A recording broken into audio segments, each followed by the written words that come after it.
আসসালামু আলাইকুম। আজকে আমি আরেকটা রেসিপি নিয়ে হাজির হয়ে গেলাম। আজকে আমি আপনাদের রান্না করে দেখাবো ডিমের পুডিং। তার জন্য আমাদের লাগবে 4টা ডিম, চিনি, দুধ। এবার আমরা ডিম, দুধ, চিনি একসাথে নিয়ে ভালো করে ফেটে নেব। ভালো করে ফেটে ডিমটা উপকরণকে একসাথে মিশিয়ে নেব। এভাবে আস্তে আস্তে ফেটে নেব। দেখুন আমাদের একটু 3টা মিশ্রণ একসাথে মেশানো হয়ে গিয়েছে। দেখতে কতটা ভালো লাগছে, বোঝাই যাচ্ছে ভালোভাবে মেশানো হয়ে গেছে। এভাবে আমরা ডিম, দুধ, চিনি ভালোভাবে মিশিয়ে দেবো। হ্যাঁ, আমি এখানে 4টা ডিম ইউজ করেছি। চিনিটা যার পছন্দ মতো দেবেন। আর দুধটা আমি আধা কেজি একটু বেশি, 1 লিটারের কম, এটার পরিমাণ মতো দিতে হবে। এবার আমরা ভালোভাবে 3টে জিনিসকে মিশিয়ে নেব। এবার আমরা ক্যারামেল করে নেব চুলার মধ্যে। আমি চুলার মধ্যে ডিমের পুডিং তৈরি করে দেখাবো। এর জন্য আমরা একটা ছোটো সসপ্যান নিয়েছি। সসপ্যানের মধ্যে চিনি দিয়ে এখন আমরা এটাকে ক্যারামেল করে নেব। এটা কালার না হওয়া পর্যন্ত আমরা জাল দিতে থাকবো। যতক্ষণ না কালার চলে আসবে আমরা এটাকে তাপ দিতে থাকবো। কালার হয়ে আসলে চিনিটা লাল হয়ে আসবে, তখন বোঝা যাবে যে আমাদের ক্যারামেলটা আস্তে আস্তে হয়ে আসতেছে। এভাবে গরম হয়ে আসবে, আস্তে আস্তে কালার আসবে। এটা খুবই নিখুঁত কাজ। আস্তে আস্তে খুব কেয়ারভাবে করতে হবে, খুব সুন্দরভাবে করতে হবে। এটা যদি সুন্দর না হয় ডিমের কালারটাও সুন্দর আসবে না, পুডিংটা দেখতেও সুন্দর লাগবে। সো এটাকে খুব কেয়ারলি করতে হবে।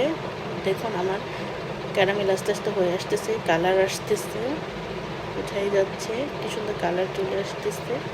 এভাবে আমরা আস্তে আস্তে কালার করে নেব। ক্যারামেলটা এভাবে রেডি করে নেব। আমাদের ক্যারামেল প্রায় হয়ে এসেছে। হ্যাঁ, এখন হয়ে গেছে। এখন আমাদের ক্যারামেল রেডি হয়ে গিয়েছে। এখন আমরা এর মধ্যে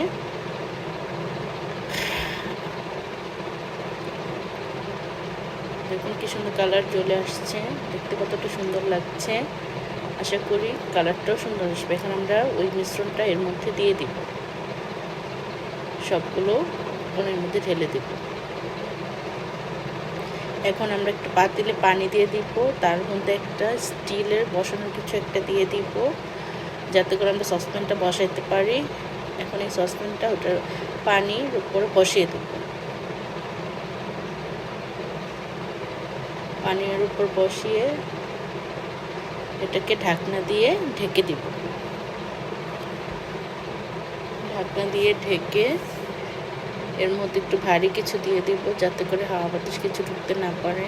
আমি এখানে ভারী একটা কুতা ব্যবহার করছি, এতে করে সুন্দর করে বসে থাকবে, সুন্দরভাবে